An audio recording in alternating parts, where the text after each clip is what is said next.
नमस्कार, स्वागत है आपका एक बार फिर से एग्जाम मेथड में। और इस वीडियो लेक्चर के अंदर हम बात करेंगे यहाँ पर एम्ब्रियो की। किसकी बात करेंगे भाई? एम्ब्रियो की। कि जो एम्ब्रियो होता है वो किस प्रकार का होता है, क्योंकि हम यहाँ पर देखना चाह रहे हैं एम्ब्रियो।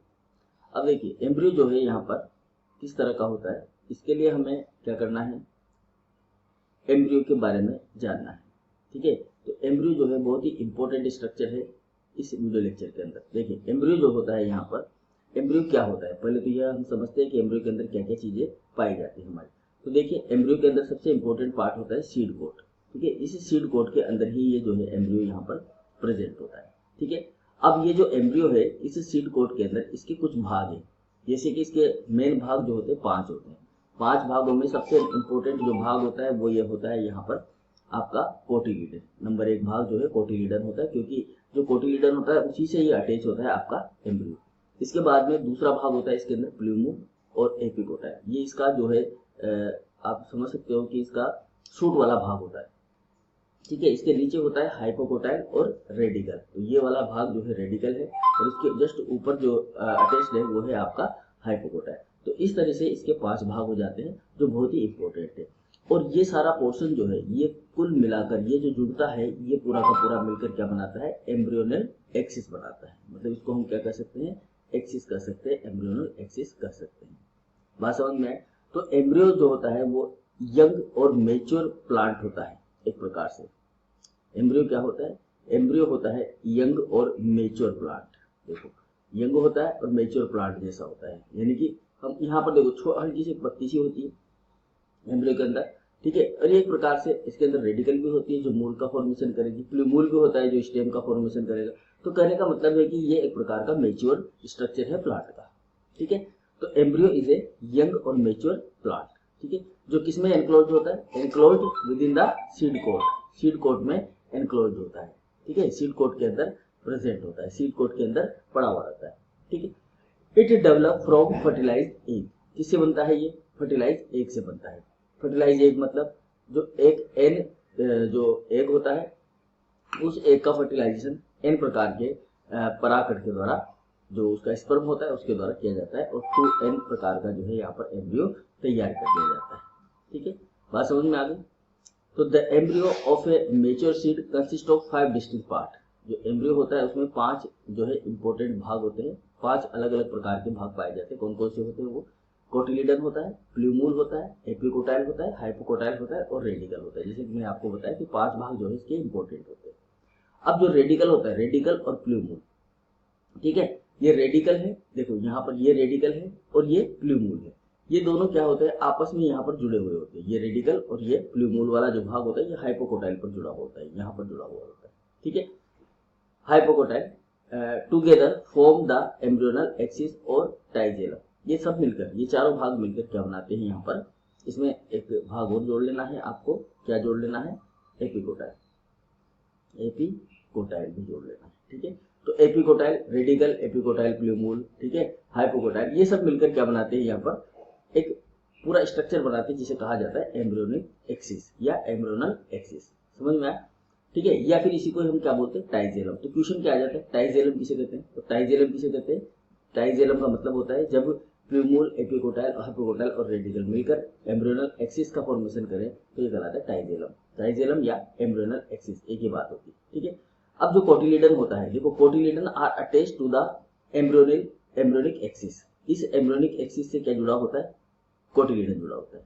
ठीक है, ये कोटिलीडन जो होता है ये कहाँ जुड़ा होता है? इस एम्ब्रियोनल एक्सिस से जुड़ा होता है, यहाँ पर जुड़ा हुआ होता है। ठीक है, अब देखिए जो डाइकोटिलीडन होते हैं, डाइकोटिलीडन टिपिकली हैव 2 कोटिलीडन। डाइकोटिलीडन में कितने कोटिलीडन होंगे?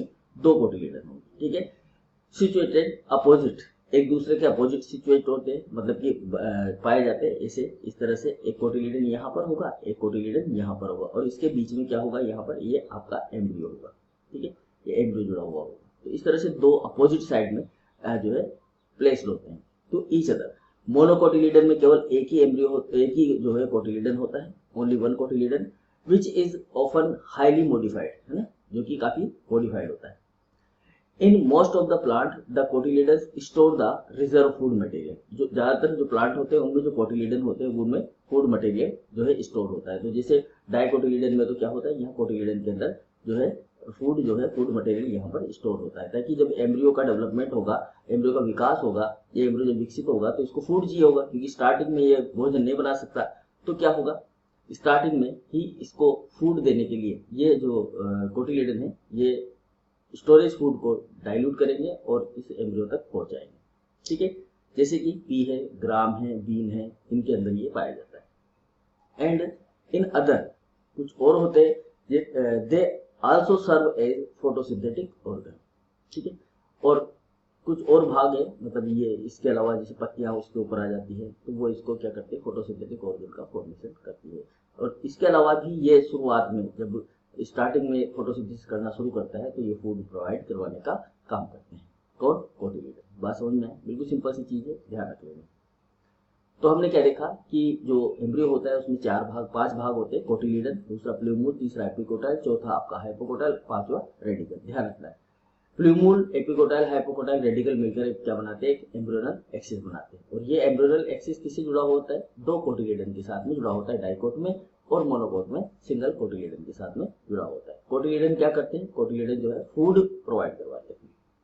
ठीक है जी, चलिए, the part of the embryonal axis just above the point of attachment of the cotyledon is known as epicotyl। ये जो एपिकोटाइल होता है, इसी एपिकोटाइल के जस्ट पास में ही जो है अटैचमेंट होता है। ठीक है, मतलब जहां पर एम्ब्रियोनल एक्सिस जो है वो जुड़ा हुआ होता है। देखिए, the part of the embryonal axis just above the point of the attachment of cotyledon, जहां कोटिलिडन जुड़ा हुआ होता है जस्ट उसके ऊपर का जो भाग होता है वो कहलाता है एपिकोटाइल। क्या कहलाता है भाई, एपिकोटाइल। ठीक है, and the tip of it is the plumule, और इसका जो शीर्ष भाग होता है वो क्या कहलाता है, प्लूमूल कहलाता है। देखो यहाँ पर तो क्या है, अटैच्ड, एक बार दोबारा मैं बता रहा हूँ, दूसरे कलर से आपको समझा रहा हूँ। यहाँ पर आपका क्या है, जुड़ा हुआ कोटिलिडन, यहाँ पर क्या जुड़ा हुआ है, कोटिलिडन जुड़ा हुआ है। इस कोटिलिडन के ऊपर वाला भाग क्या कहला रहा है, एपिकोटाइल, और इस एपिकोटाइल के ऊपर वाला भाग क्या कहला रहा है, प्लूमूल। समझ में आ रहा है, क्या कहला रहा है, ये प्लूमूल कहला रहा है। ठीक है जी, चलिए, इट हैज 1 और मोर लीफ प्रिमोडिया ऑन द एपेक्स, जो इसका शीर्ष भाग होता है इसके ऊपर 1 या 2 लीफ प्रिमोडिया प्रेजेंट होते हैं। तो ये 1 या 2 लीफ प्रिमोडिया यहाँ पर प्रेजेंट रहते हैं। तो ये क्या है, लीफ प्रिमोडिया। ये क्या चीज है, ये है लीफ प्रिमोडिया, लीफ प्रिमोडिया। ठीक है, चलिए, the part laying below the point of the attachment is hypocotyl. अब देखो, इस अटैचमेंट के नीचे का जो भाग है वो क्या कहलाता है, वो कहलाता है यहाँ पर हाइपोकोटाइल। ठीक है, इसके नीचे वाला जो भाग है, ये वाला भाग क्या कहलाएगा, hypocotyl. It represent the root stem transition region. ये जो है हाइपोकोटाइल, ये रूट और स्टेम का ट्रांजिशन रीजन कहलाता है। इधर की साइड में यहाँ से बढ़ेगी रूट और इधर से बढ़ेगा स्टेम, बस ये ध्यान रखना है। ट्रांजिशन का मतलब होता है वृद्धि करना, यहाँ पर वृद्धि होगी यानी कि बदलाव होगा। ठीक है, the part where stem change into root, ये वही भाग है जहां पर जो स्टेम है वो किसमें बदलेगा, रूट के अंदर बदलेगा। तो यहाँ पर जो है बदलाव होगा किसका, स्टेम का, इसके अंदर, रूट के अंदर। बात समझ में आए। The radical is the basal tip of the hypocotyl. अब ये जो रेडिकल होता है, ये जो रेडिकल वाला भाग होता है, ये बेसल टिप होता है किसका, हाइपोकोटाइल का। हाइपोकोटाइल के नीचे है तो ये हाइपोकोटाइल का बेसल टिप होता है। व्हेन सीड जर्मिनेट, जब सीड जर्मिनेट होता है तो the radical become the primary root of seedling. तो ये जो रेडिकल है ये प्राइमरी रूट बन जाती है किसके लिए, सीडलिंग के लिए, और यही पोषण देती है यहाँ से ये जो वाटर होता है या मिनरल रिसोर्सेज होते हैं उनको कहाँ तक पहुंचाती है, पत्ती तक पहुंचाने का काम करती है। तो प्राइमरी रूट का काम कौन करता है, यहाँ पर रेडिकल करता है। तो एम्ब्रियो में प्राइमरी रूट क्या होती है, रेडिकल होता है। हाइपोकोटाइल क्या होता है, hypocotyl is a transition part of the root and shoot. ठीक है ना, यानी कि स्टेम एंड रेडिकल का क्या होता है, ये ट्रांजिशन पार्ट होता है। तो इसी के नीचे से जो है रूट जो है यहाँ से ही बनती है, मतलब इसके नीचे वाला जो भाग होता है वो रूट बनाता है। यानी कि हाइपोकोटाइल जो भाग होता है वो रूट को फॉर्म करने का काम करता है। ठीक है, समझ में आया। तो ये होते हैं हमारे इसके पार्ट। अब आ जाते हैं, हम बात करते हैं फूड स्टोरेज की। फूड स्टोरेज क्या क्या है, इसके अंदर जो कोटिलिडन होते हैं उनके अंदर क्या क्या फूड स्टोरेज जो है वो प्रेजेंट होता है। तो देखिएगा यहाँ पर, देखिए, इन सीड के अंदर जो फूड होता है, food is stored in cotyledon. Seed के अंदर जो फूड होता है वो कोटिलिडन में स्टोर होता है। और इन स्पेशल फूड स्टोरेज टिश्यू, इसके पास में स्पेशल स्टोरेज टिश्यू होता है। देखो क्या होता है, 2 प्रकार के हमारे पास में प्लांट होते हैं। देखते हैं एक से, चलिए देखिएगा किस तरह से होता है। यहाँ पर इंपॉर्टेंट चीज मैं आपको बता देता हूँ। देखिए, एक तो होता है हमारे पास में मोनोकोटिलीडन सीड और एक होता है हमारे पास में डाइकोटिलीडन सीड, इस तरीके से है ना। एक होता है मोनोकोट और एक होता है डाइकोट। अब देखो, जो मोनोकोट होता है ना, मोनोकोट में तो क्या होता है, छोटा सा एक जो है कोटिलीडन होता है और बाकी क्या होता है, एंडोस्पर्म होता है। तो ये इसका होता है एंडोस्पर्म, ठीक है, ध्यान रखना है, एंडोस्पर्म। और ये वाला जो भाग है ये क्या कहलाता है, कोटिलीडन कहलाता है, ये कहलाता है कोटिलीडन, ठीक है। तो यहाँ पर अगर डाइकोट है, डाइकोट के अंदर जो फूड स्टोर होता है वो किसके अंदर होता है, कोटिलीडन के अंदर, ठीक है। और जो मोनोकोट होता है, मोनोकोट के अंदर जो फूड होता है वो स्टोर होता है किसके अंदर, एंडोस्पर्म के अंदर, ध्यान रखिएगा, ठीक है। समझ में आया। तो मोनोकोट में तो एक ही सीड होता है, तो एक ही सीड होता है, इसमें छोटा सा एक जो है कोटिलीडन होता है, उसी कोटिलीडन के अंदर क्या होता है, एंडोस्पर्म होता है। तो जो एंडोस्पर्म होता है यही यहाँ पर फूड का स्टोरेज करता है। और ये चीज देखो कब बनती है, डाइकोट हो चाहे मोनोकोट हो, ये चीज बनती है जब हम फर्टिलाइजेशन करते हैं। जब फर्टिलाइजेशन होता है एग का, तो यहाँ पर 3 सेल तो नीचे होती है, 2 ध्रुवीय केंद्र यहाँ पर होता है और 3 एंटीपोडल सेल यहाँ पर होती है, ठीक है ना। ये स्ट्रक्चर होती है एम्ब्रियो के अंदर, ठीक है। जब फर्टिलाइजेशन होता है तो पोलन ट्यूब जो है इसके अंदर एंटर करती है, यहाँ से पोलन ट्यूब एंटर करती है और एंटर करने के बाद में एक न्यूक्लियस तो जो है इस एग सेल से फर्टिलाइज होता है और दूसरा न्यूक्लियस जो होता है वो इस द्विध्रुवीय केंद्र से, यानी कि जो पोलर न्यूक्लियाई है, ठीक है, जहां पर द्विध्रुवीय केंद्र मतलब 2 पोलर न्यूक्लियाई है, वहां पर जाकर ये क्या करता है, फर्टिलाइज करता है। तो इससे बनता है एक 3N प्रकार का एंडोस्पर्म। क्या बनता है, एंडोस्पर्म। तो इसी एंडोस्पर्म के अंदर जो है क्या होता है, फूड जो है स्टोर होता है, किसके अंदर, मोनोकोटिलीडन के अंदर। क्योंकि देखो मोनोकोटिलीडन के पास में इतना ज्यादा फूड नहीं होता है, जबकि सबसे ज्यादा फूड किसके पास होता है, कोटिलीडन वाले जो डाइकोट होते हैं उनके पास में ज्यादा फूड होता है, जबकि मोनोकोट के पास में फूड नहीं होता, ठीक है ना। और ये काफी हार्ड भी होता है क्योंकि इसके ऊपर एक जो है लेयर पाई जाती है जो कि काफी कठोर होती है। तो इस वजह से ये जल्दी से भी जो है क्या करते हैं, जल्दी से मतलब गलता नहीं है। जबकि जो डाइकोट होते हैं उनके ऊपर तो पतली सी एक झिल्ली पाई जाती है जिससे वो जल्दी से गल जाते हैं और उनके अंदर पानी जल्दी ही पहुंच जाता है।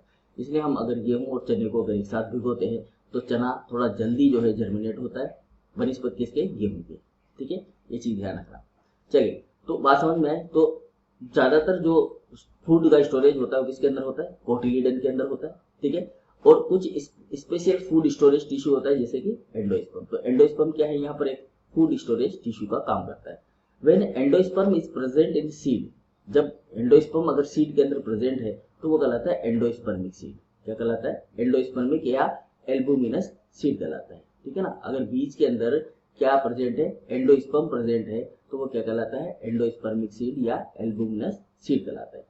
When the endosperm is fully utilized, जब एंडोस्पर्म पूरा यूटिलाइज हो जाता है during the development of seed, the seed is known as non endospermic और एक्स एल्बुमिनिक सीड। जैसे कि हम बात करें डाइकोट के अंदर, डाइकोट के अंदर जब इसका डेवलपमेंट होता है, इसका डेवलपमेंट होता है और डाइकोट के अंदर इस तरह से डाइकोटिलीडन बनना शुरू होते हैं, तो देखो ये जो एंडोस्पर्म होता है ये उसी समय जब ये एम्ब्रियो जो होता है छोटा सा होता है, एम्ब्रियोनल एक्सिस के फॉर्म में होता है, इस तरह के स्ट्रक्चर में होता है जिसमें प्लूमोल, रेडिकल और हाइपोकोटाइल प्रेजेंट होते हैं, उस समय ही क्या होता है कि जब ये डेवलपमेंट करता रहता है उसी समय पर ये जो एंडोस्पर्म होता है, जो एंडोस्पर्म यहाँ पर बनाता है 3N, इसका यूटिलाइजेशन कर लिया जाता है और बिल्कुल खत्म हो जाता है, ठीक है। तो ऐसे जो सीड होते हैं जिनके अंदर इस तरह से एंडोस्पर्म कुछ पाया ही नहीं जाता, वो बनाते हैं आपके नॉन एंडोस्पर्मिक सीड, ठीक है। और एक्स एल्बुमिनस सीड, या तो इनको बोलो एक्स एल्बुमिनस सीड या बोल दो क्या, नॉन एंडोस्पर्मिक सीड। बात समझ में आ गई। तो ये क्वेश्चन भी अपना आ जाता है शॉर्ट में कि नॉन एंडोस्पर्मिक सीड क्या होते हैं। तो नॉन एंडोस्पर्मिक सीड ये होते हैं जिनके अंदर जब एम्ब्रियो का डेवलपमेंट होता है उसी समय पर एंडोस्पर्म का क्या कर लिया जाता है, यूटिलाइजेशन कर लिया जाता है। ऐसे सीड कहलाते हैं non endospermic seed. When the endosperm is fully utilised during the development of seed, the seed is known as non endospermic seed. बात समझे। चलिए, food material store in seed are carbohydrate. कौन कौन सा फूड मटेरियल होता है, carbohydrate, protein और lipid. ये ध्यान रखना, ये 3 चीजें इंपॉर्टेंट है और यही ज्यादातर सभी में स्टोरेज का काम करती है। On dry weight basis seed of cereals contain 70 to 80% starch. जो दाने होते हैं, गेहूं जो होता है अपना, गेहूं, धान, चावल, ये सीरियल्स है, ठीक है। जो अनाज होता है, अनाज में 70 से 80% क्या होता है, स्टार्च होता है। These those of peas and beans about 50% starch. जो डाइकोटिलीडन वाले प्लांट है जैसे पीज है, ठीक है ना, मटर है, बीन्स है, उनके अंदर 50% स्टार्च होता है।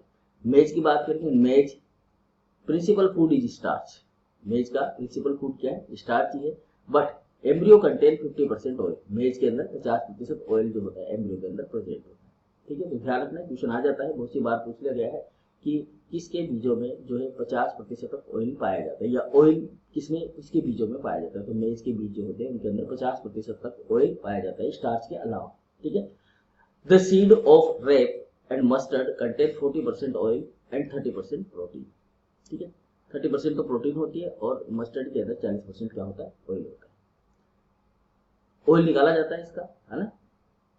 ठीक है, चलिए, तो कहने का मतलब है कि स्टोर जो होता है फूड वो स्टार्च, लिपिड मतलब कार्बोहाइड्रेट, प्रोटीन और लिपिड की फॉर्म में यहाँ पर स्टोर होता है। दूसरी देखिए हम कार्बोहाइड्रेट क्या होता है, किस तरह का होता है कार्बोहाइड्रेट की बात करेंगे तो कार्बोहाइड्रेट जो होता है वो starch grain are found in amyloplasts. ठीक है ना, अमाइलो प्लेट्स की फॉर्म में या अमाइलेज के रूप में यहाँ पर स्टार्च ग्रेन जो है वो प्रेजेंट होते हैं in a carbohydrate form. Large starch grain appear first and smaller grain appear at last storage of development. जब डेवलपमेंट होता है तो जो लार्ज स्टार्च के जो ग्रेन होते हैं वो पहले डेवलप होते हैं, बाद में फिर छोटे छोटे स्टार्च जो है वो स्टार्च के कण जो है वो देखने को मिलते हैं।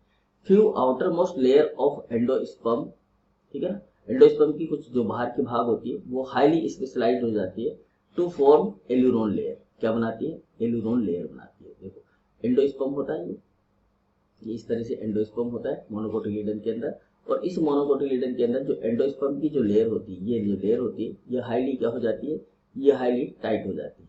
ठीक है ना, हाईली स्पेशलाइज्ड हो जाती है और स्पेशलाइज्ड हो जाकर क्या बनाती है, एल्यूरोन लेयर बनाती है। तो एल्यूरोन लेयर, जो एल्यूरोन लेयर होती है हैव थिक वाल, इनकी जो भित्ति होती है वो कैसी होती है, थिक वाल होती है, और ये नॉन वैक्यूलेटेड साइटोप्लाज्म वाली सेल होती है। They are interconnected by plasmodesmata, ये एक दूसरे से, यहाँ पर जो सेल होंगी वो एक दूसरे से प्लाज्मोडेस्माटा के द्वारा क्या होंगी, इंटरकनेक्टेड होंगी। ठीक है, तो यहाँ पर ये एल्यूरोन का निर्माण करता है। देखो कार्बोहाइड्रेट जो होता है, एल्यूरोन जो होता है वो भी कार्बोहाइड्रेट ही होता है, और जो एमाइलोप्लास्ट होता है वो भी एक प्रकार से कार्बोहाइड्रेट ही होता है। ठीक है, प्रोटीन की बात करें, प्रोटीन जैसे कि फेबेसी हो गया, फेबेसी में storage protein are globulin, protein जो है यहाँ पर ग्लोबुलिन फॉर्म में प्रेजेंट होती है। They occur as discrete protein bodies, ठीक है, मतलब ऐसे फैली हुई जो है प्रोटीन बॉडीज के रूप में यहाँ पर सेल के अंदर ये प्रेजेंट होती है इस तरीके से। ठीक है, protein bodies may lack inclusion or may contain globoids consisting of insoluble salt और फाइटिक एसिड। देखो जो ये बॉडी होती है, ये जो प्रोटीन की बॉडी इस तरह से होती है, इनके अंदर क्या क्या चीजें पाई जाती है, ग्लोबोइड्स पाए जाते हैं, मतलब कि ग्लोबिन्स की जो बॉडी होती है, छोटी छोटी सी स्ट्रक्चर होती है वो यहाँ पर प्रेजेंट होती है। इसके अलावा इसके अंदर साल्ट होता है, फाइटिक एसिड होता है। ठीक है, प्रोटीन क्रिस्टलोइड प्रोटीन होती है, यहाँ पर क्रिस्टल वाली क्रिस्टल नुमा प्रोटीन प्रेजेंट होती है। प्रोटीन कार्बोहाइड्रेट बॉडी प्रेजेंट होती है जिसमें प्रोटीन भी होता है और कार्बोहाइड्रेट भी होता है। कैल्शियम ऑक्सीलेट के क्रिस्टल प्रेजेंट होते हैं इसके साथ साथ, प्रोटीन के साथ साथ। तो प्रोटीन बॉडीज अक्यूमुलेट इन वैक्यूल, ज्यादातर जो प्रोटीन बॉडी जो होती है ये किसके अंदर एक्यूमुलेट होती है, वैक्यूल्स के अंदर एक्यूमुलेट होती है। तीसरी चीज पाई जाती है यहाँ पर lipid. Lipid are store and oil bodies and triglyceride monomolecular layer of phospholipids form an interface with the surrounding cytoplasm. जो साइटोप्लाज्म होता है उसके अंदर यहाँ पर जो लिपिड की बॉडीज प्रेजेंट होती है उसके अंदर ट्राइग्लिसराइड पाया जाता है, और एक मोनोलेयर के रूप में यहाँ पर फॉस्फोलिपिड की एक लेयर भी प्रेजेंट होती है, जो कि अपनी जो लेयर होती है प्लाज्मा मेम्ब्रेन होती है उसके अंदर पाया जाता है। ठीक है, तो ये तीन चीजें होती है जो कि सीड के अंदर प्रेजेंट होती है, कार्बोहाइड्रेट, प्रोटीन और लिपिड। बात समझ में आई? तो ये तीनों चीजें जो है यहाँ पर फूड स्टोरेज का काम करती है। नेक्स्ट क्लास में बात करेंगे हम जर्मिनेशन ऑफ सीड, सीड किस प्रकार से जर्मिनेट होता है। तो यहाँ पर एक तो एम्ब्रियो की स्ट्रक्चर आती है, फूड स्टोरेज शायद पूछा जाता है, ये भी पूछा जाए, कोई गारंटी नहीं है इसकी, लेकिन एम्ब्रियो का स्ट्रक्चर जरूर पूछा जाता है, तो इसे आपको ध्यान रखना है। और फूड स्टोरेज वाला जो पोर्शन है वो थोड़ा थोड़ा सा अपने हिसाब से भी आप लिख सकते हैं और भी ज्यादा इसके अंदर इंक्लूड कर सकते हैं। ठीक है, okay, thank you for watching, good bye.